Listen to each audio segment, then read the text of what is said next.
You're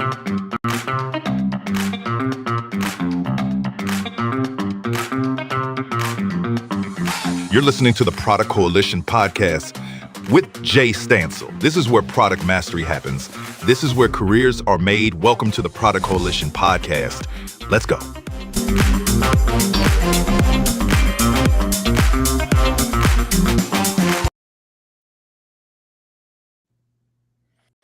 Welcome back to the Product Coalition podcast. I'm Jay Stansel, and today I'm genuinely excited about this conversation because my guest has one of those career stories that makes you rethink what's possible when you refuse to stay in just one lane.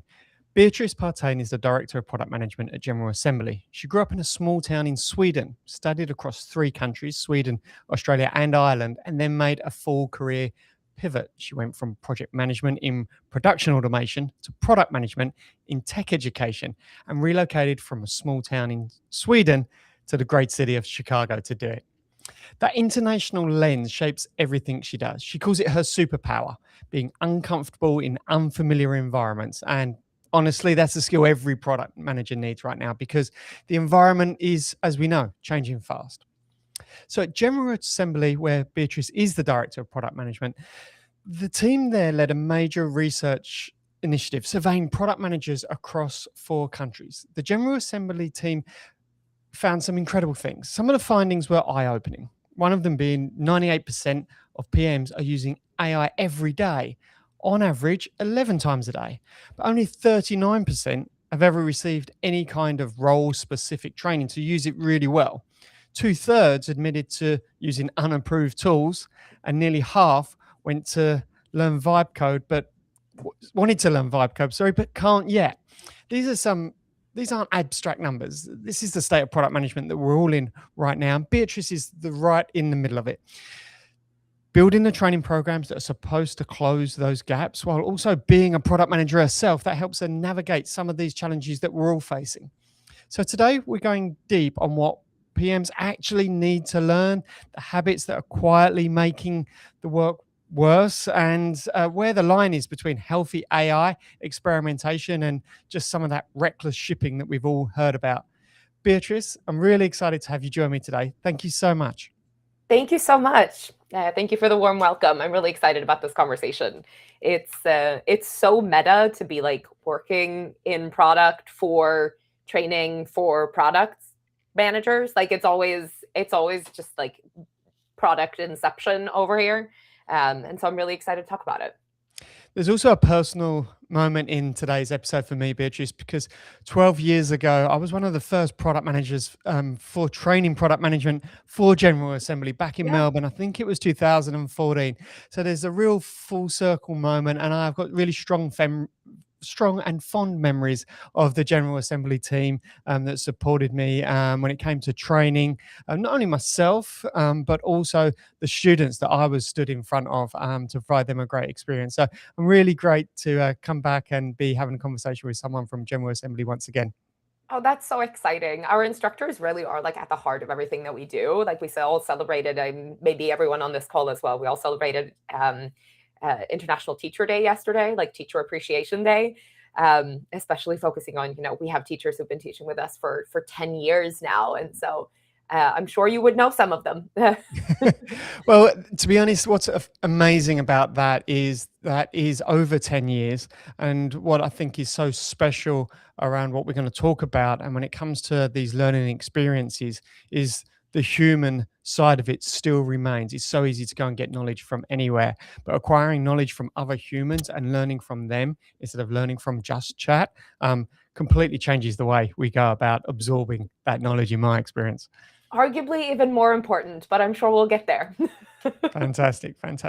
So today, Beatrice, we're going to be talking about future-proofing PMs. And obviously, there's a body of work that went into this study from some of your colleagues at General Assembly.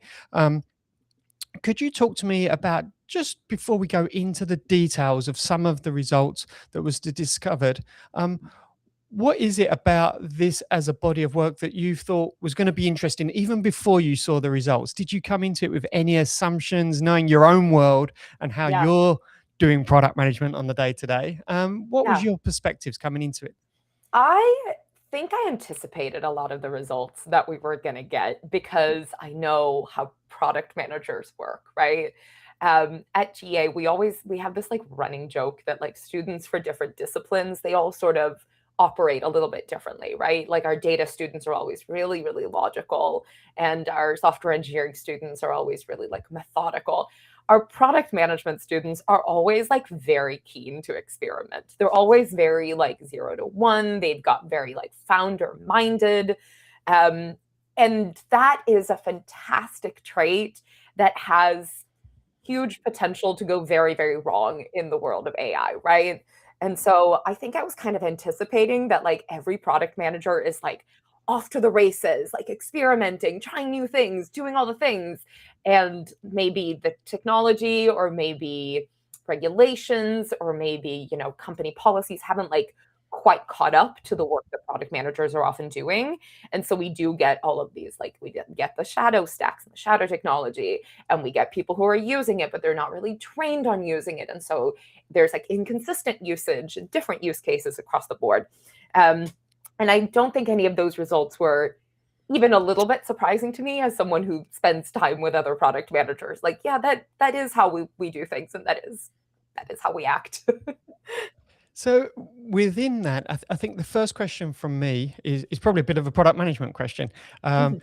There's clearly skills that people are possibly guessing that they need to develop, Yeah. hoping that they're long-lasting skills. They're not just skills that are going to dissipate and become, of no value over 12 months' time. But there's probably 2 or 3 skills that are most urgently needed to close that are going to be needed to stick around for a while, I would assume. Can I ask, if you was to force rank the skills need right now for product managers to harden their careers and be valuable for a long period of time, what would that look like to you? Yeah. I've got two that are sort of on equal footing, and then I think I have one that's like the skill. So let me like hold off on that one a little bit. But the two that I think are really important are, I think it's really important to learn some version of prompt engineering for product work specifically. And not general, not like generic, but how to get really useful output from really messy, ambiguous product problems. Product managers often are operating with like multiple data sources and often in like a very unstructured way. And it means that over time, especially if we've been product managers for a minute, we have these like trial and error habits that work really, really well on an individual basis, but they don't really scale.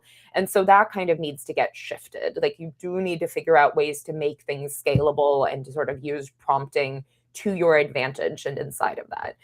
And my second one, sort of in connection with that, is like sense making, turning qualitative data into structured data that's readable. But I do want to caveat that by saying that I really do think that one of the things that I think a lot of us did when we started as product managers was like reading all of this unstructured data, right? I would read every single comment that a student had made on every single course that General Assembly ran. That is a lot of work, but it's also like how you build product sense around your product. Like actually talking to your clients and your customers is how you build product sense.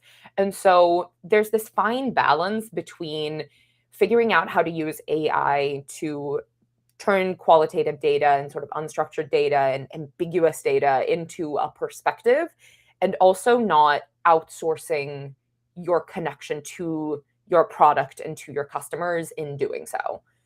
And I think that is like my segue into the thing. Like this is the skills gap that I feel people are still struggling with, and I think we will be struggling with.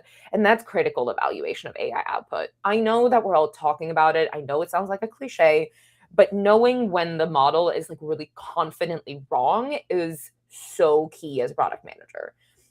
I think I operate very strongly off of like the motto, strong opinions loosely held. And I think a lot of product managers do that. Like your whole job is to have a point of view and a perspective, and you're going to run in that perspective, but you also need to be really open to like new data and new ideas and pivot based off of that.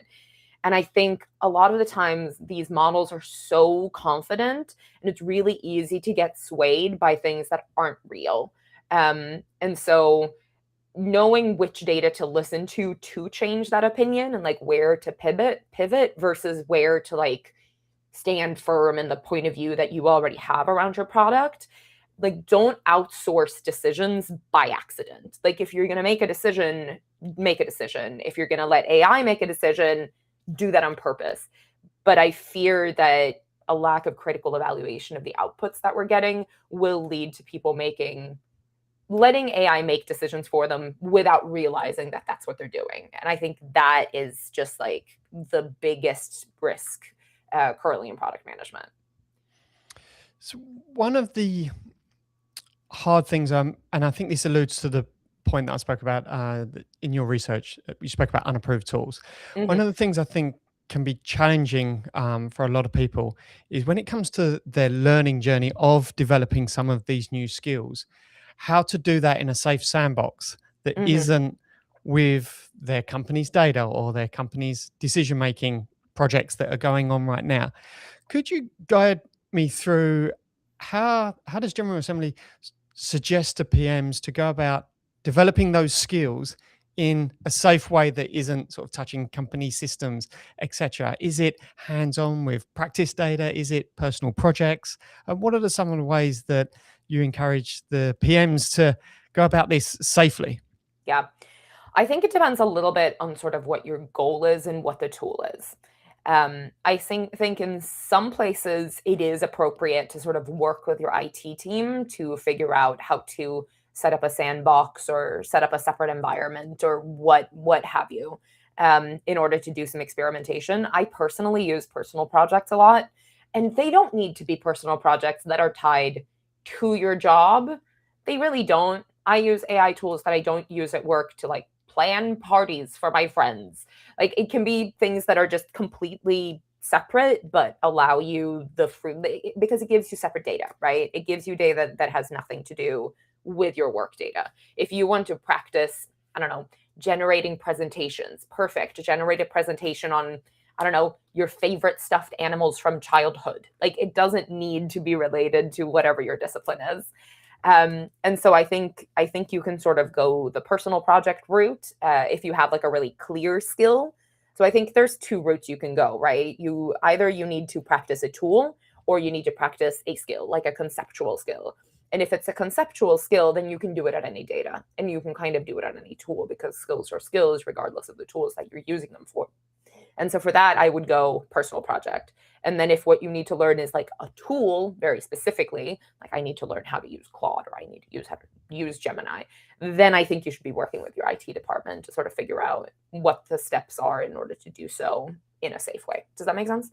It does. It does. And as I said, to me, I can see why unapproved tool usage would be high so that they can go about trying to do all of that. But sometimes that does go beyond company policies and systems and processes that, as you said, haven't yet caught up. Now, the 66% that I mentioned that are using these sort of shadow technology choices, I think some people are not being completely honest in the survey there. I would have thought that could be even higher, to be honest. But still, it is the majority that's been reported on. And so I can imagine from a CTO perspective, a CEO perspective, if unapproved tools are being used, then that's going to also erode trust back to the product managers that want the new tools. So where do you see where some of the possible damage could be that happens when someone's building using shadow tools, particularly in a culture that may not embrace that type of innovation? Maybe they're in a high risk industry, data sensitivity, privacy concerns, etc. What's your thoughts around some of that innovation versus governance challenge that organizations are facing? For sure.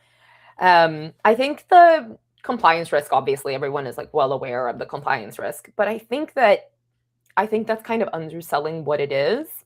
Like, sure, it's compliance, but it's also like data contamination. If you're accidentally training these models on your IP, that's like IP leakage. So I think there's data contamination risk that's inherent in that.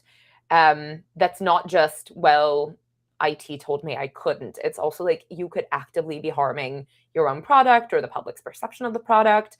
If you're working in a public model, are you putting in IP there that your customers can get hold of sort of by mistake, sort of through backdoors? So there's this risk to data, right? But I don't think that's the only thing. I also think we have, like, one of the big one is single points of failure.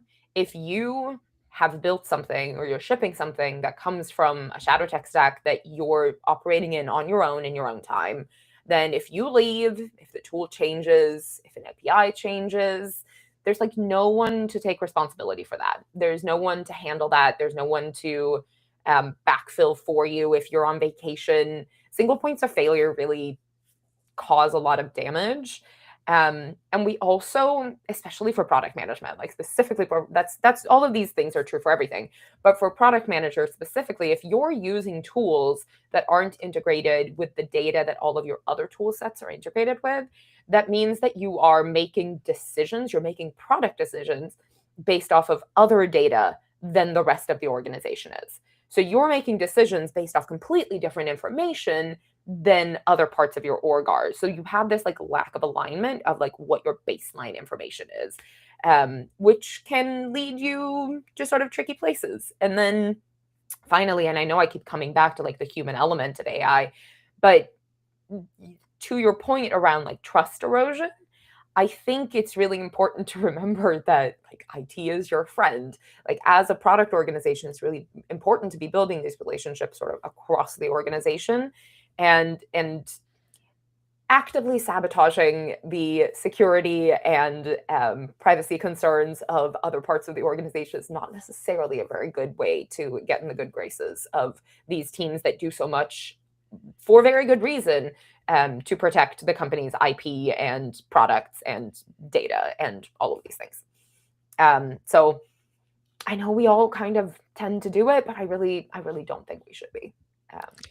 But the next question is probably as much personal as it is professional around this data, which is that AI building, conversing, constructing either ideas, presentations, prototypes, whatever it may be, can be addictive, and it can be quite easily a shortcut. Can I ask, how do you maybe at a personal level catch yourself when you're possibly going down that road of taking a shortcut, but it's not in the best interest either for you as a professional or for your organization? Yeah. I mean, I am a product manager, which means that I'm always coming back to relationships. Like my job is relationship building, whether it's with my customers or it's with my colleagues or it's with my stakeholders across the organization, right?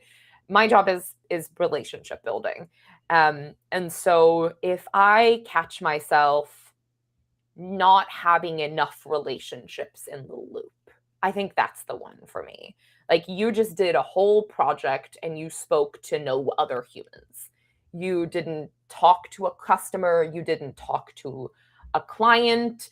You didn't talk to a colleague. You didn't talk to a confidant. You just like did it on your own. I am under no delusions that I am good enough at anything to be the only person to put eyes on something, right? Like, I think that we hone our skills and we hone our assumptions and our sort of value props and all of these things in conversation and in relationship with other people. And so if that's not happening, I think that's a really good sign that maybe you've like gone down the rabbit hole a little bit too far. If you're relying on a model to be your sparring partner for too long, rather than another person with other lived experiences, right? Because an LLM model does not have lived experiences. And so they have hard data. They don't have, oh, but like 2 years ago we did this thing and that felt like this to these people. You don't get that like intangible conversation that you can with a human. And so that's kind of my like guiding light, my North Star, the golden thread that connects me to other people, I think is an important part of sort of keeping me tethered to not running too far down. Ooh, shiny, it can build new things for me. So I love the point that you mentioned of lived experiences. Mm, In the survey, 25% of PMs worry that AI will make it harder for entry level PMs to learn and yeah, therefore less lived experiences. yeah. Can I ask, are we accidentally removing the repetitions of daily product management that make good PMs, such as the messy customer calls where you just get bombarded with things you've never heard or never anticipated hearing. Some of that manual data crunching where when you're looking at the data, instead of looking at only the insights, you actually understand how the data is constructed, how the insights came to be, and some of that painful prioritization exercises, which is obviously always been such a challenge in every organization for every role in some ways, because often that's also being outsourced to the AI.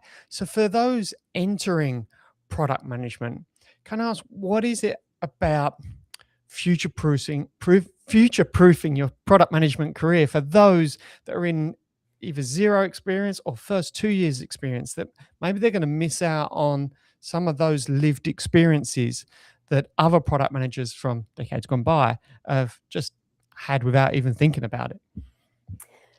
I think this is like the core. This is something I'm really, really passionate about, because I think that's a valid fear, right? Like I think we, as product managers and as strategists, it's really easy to get stuck in this like mental mistake of believing that strategic skills are common sense and personality. That strategic skills are something that you inherently have, like that you have product sense, that you were born with it. And one of the reasons I think we have this misconception is because, frankly, quite few of us were ever trained as product managers.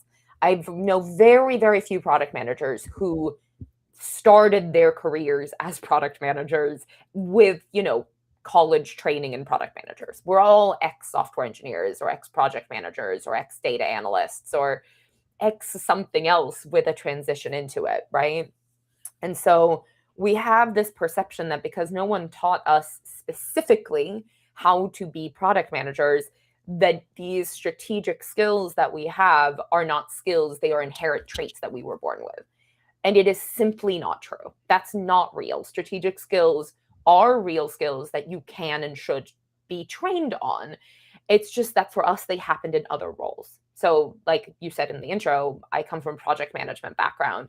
And so, I had been drilled in stakeholder management in my project management role. And then I transferred that over. That doesn't mean that I just had it magically. It just means I learned it somewhere else.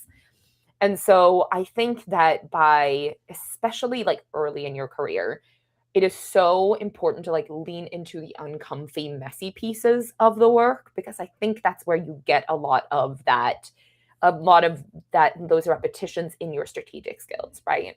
It is like, yes, it is much easier to have your LLM read through a transcript of a sales call. Absolutely. That is faster.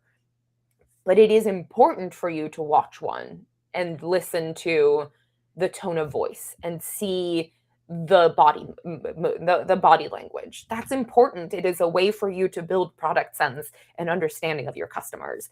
And so I think I would really encourage anyone who is like really, really new to not, I'm not going to say not take shortcuts, because I think that's important. I think it's important to learn how to use these tools and use them effectively. But I think it's easy for us to sort of go, that part's uncomfortable, so that's where I'm going to use the tool. And I kind of think that it is the opposite. Where it is uncomfortable is where you should put your repetitions in. I know when LLMs sort of started being talked about a couple years ago, one of my favorite quotes from the time was, "It's important to have like LLMs do dull work for creative people, not creative work for dull people." And I think that's really, really true. Like, you have to still lean into the uncomfiest, messiest pieces of the work.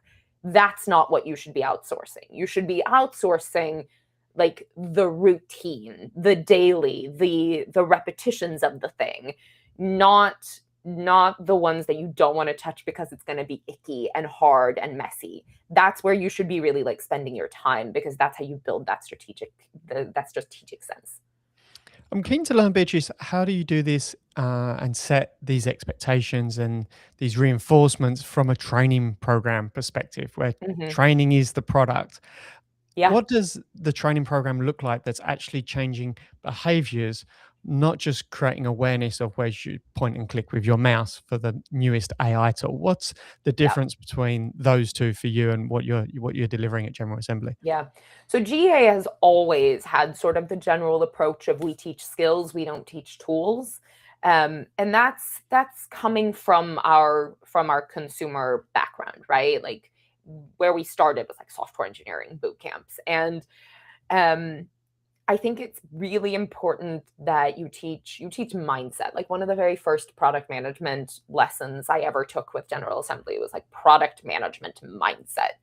And teaching that growth mindset and teaching, again, like skills, not tools. Like you're smart. You can figure out which button to click. Like we don't need to spend time on that. We do need to spend time with you discussing with an expert who's done it before. We do need to spend time with you in small groups with other product managers, talking about the pain points that you're having and learning from each other and being inspired by each other. Like that's valuable use of time. That's important use of time in a way that like, this is how you log into this LLM in order to connect it to SharePoint is like not. That's you can ask your LLM how to do that. That's a great, like how to learn a tool. The best way to learn how to use an AI tool is ask the AI tool. Like that's the fastest way to do that. What you really need is to understand how to connect it to your work. And so what you really need is to connect it to real workflows that you are doing in your job. And so even in the tooling training that we do, that's not like for product managers, that's more like we're going to teach you how to use Claude. It's not just click here, do that. It's like we're going to show you a demo of how you can use this tool to enhance a workflow that you do every day. Great. Now go out and try it out and do so with an expert instructor who's like looking over your shoulder, who can help you experiment, because truly you just need to like dive in and like get started. But I really think that it's so important to encourage sort of messing about, sort of just like click around a little bit. You're not going to break anything. It'll be okay. And not getting so hung up on doing, and we're product managers, we understand this intrinsically, right? Don't get so caught up on doing it perfectly that you don't get started. Nice. Yeah, I think that's, in some ways, that's always been the case of product management, is being comfortable with the ambiguity of trying things that you know nothing about and going into spaces that make you feel uncomfortable, coming back to your point earlier. Now, in the survey, 78% of PMs already use AI agents. So most people outside of product still think of AI as ChatGPT. What does agentic AI actually look like in a PM's daily workflow right now? Because you're obviously seeing a lot of PMs coming in through General Assembly that are, I'm assuming, able to share what their daily work life looks like. So the true agentic side of AI, what are you seeing around use cases for that? And how are you tying that back to training around building agentic AI as a skill? Yeah. Well, here's the thing. I'm going to be very, very honest with you. I think a lot of companies have come significantly less far when it comes to agentic than they think that they have. I think agentic is a buzzword that sounds really exciting and you can do a lot with it, and you can do a lot with it, right? Like we have set up a whole agentic system in our learning department that's really like changing the game and like how we build curriculum and how much we can customize for our clients. And like, it's really like value adding and it's really, really exciting. But I also think that companies have a tendency to believe that like, you know, the next new tool is going to be the silver bullet that's going to fix all of the things. And that's never quite the case. And it's not the case with agentic AI either. Agents can do really cool things, but it also can't replace humans that are sort of in the loop. I don't really think I can say much about what our clients are doing, though. Fair enough. Fair enough. So GA is selling AI training to enterprises, but you're also a PM yourself. How are you personally using AI day to day? And that could be at work or in Beatrice's life. What are some of the use cases? What can you share about your tech stack that gets you through the day? And what are you not delegating to it? Coming back to how do you keep yourself true around when's the right time to leverage AI? Yeah, for sure. So one of the things that I think is like a common bad habit that I try really hard not to engage with is like I try not to use AI without having a point of view, without having a perspective. Because judgment is my job. Like my job is to make the judgment calls. That's not AI's job.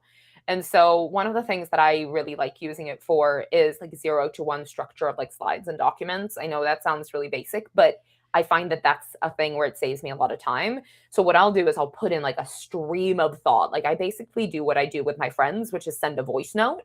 I'll send my friends voice notes and be like, you'll never believe what happened today. And I'll do that with my LLM tool of choice and just sort of go, I have this slide deck. I need a slide that goes between slide 2 and slide 3. I wanted to sort of vaguely cover these things. I feel like I'm not telling this part of the story well enough.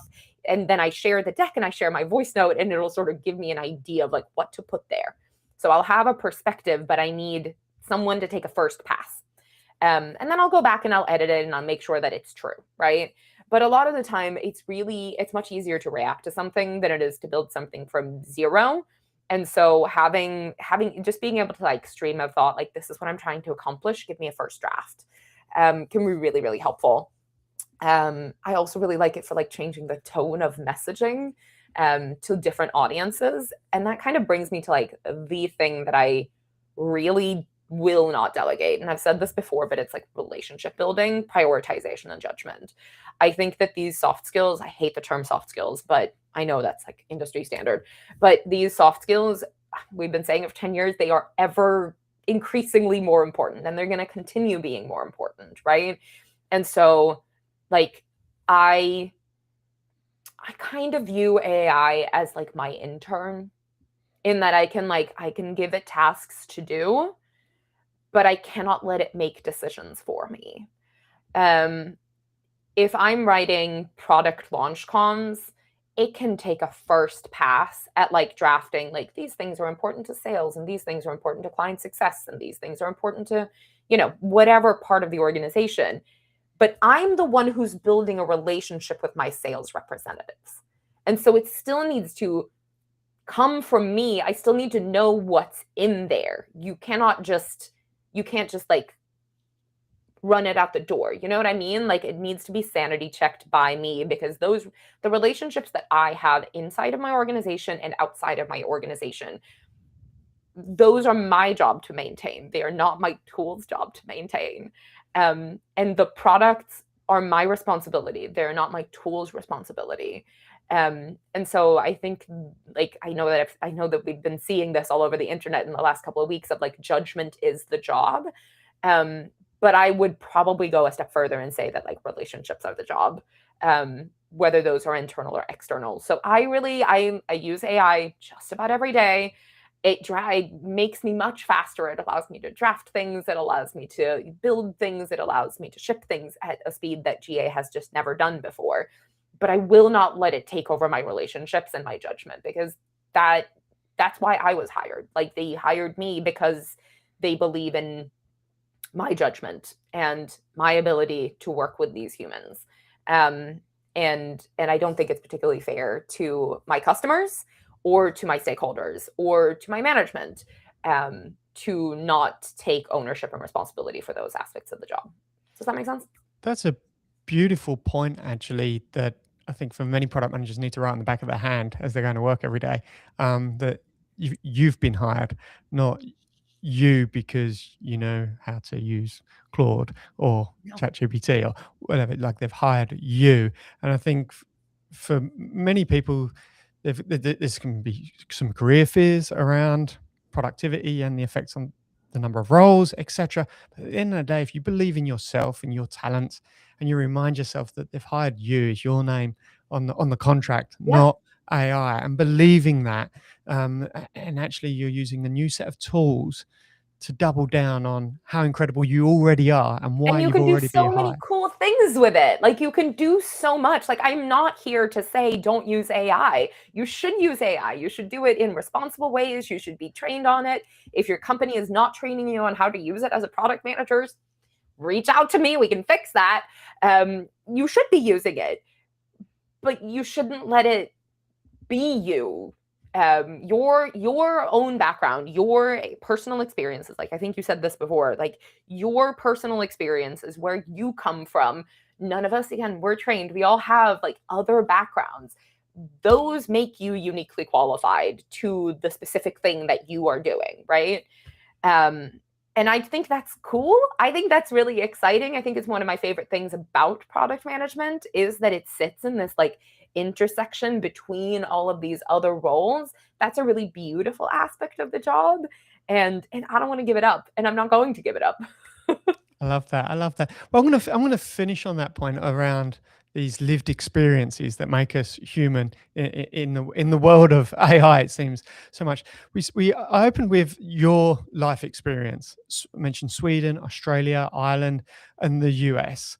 I'm obviously an expatriate myself. I've been recording for 12 years, people from all over the world in product management, and I love hearing the differences of how technologies are being used or adopted or leveraged So in cool. all different markets around the world, but also how those markets are culturally different around how they operate or how companies within those markets operate as well.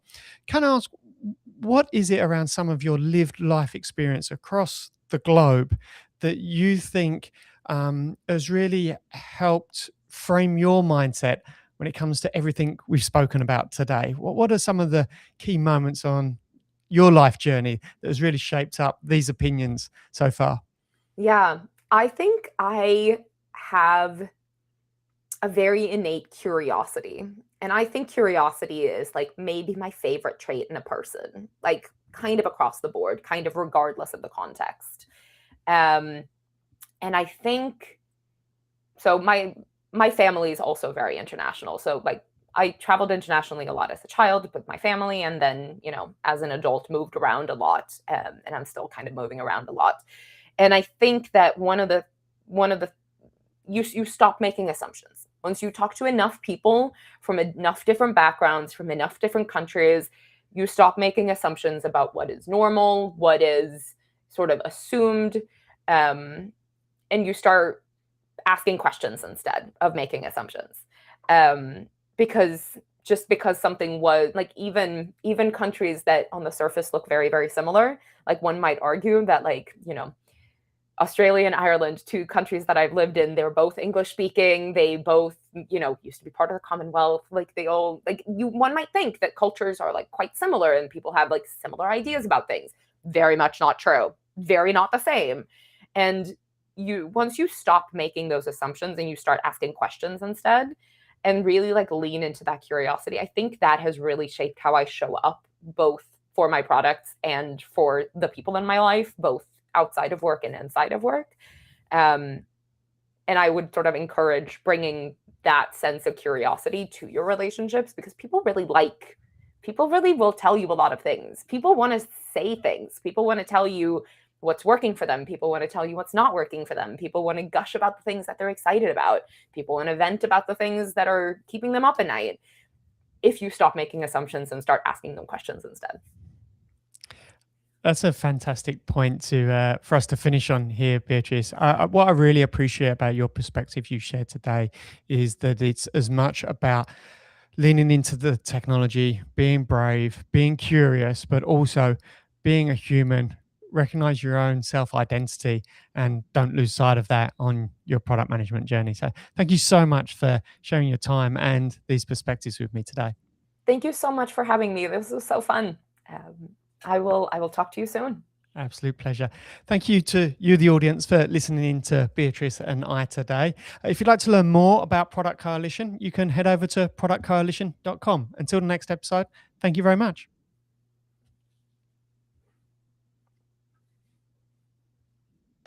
And that's a wrap for today's episode of the Product Coalition podcast, hosted by Jay Stansel. Got questions or want to explore more topics?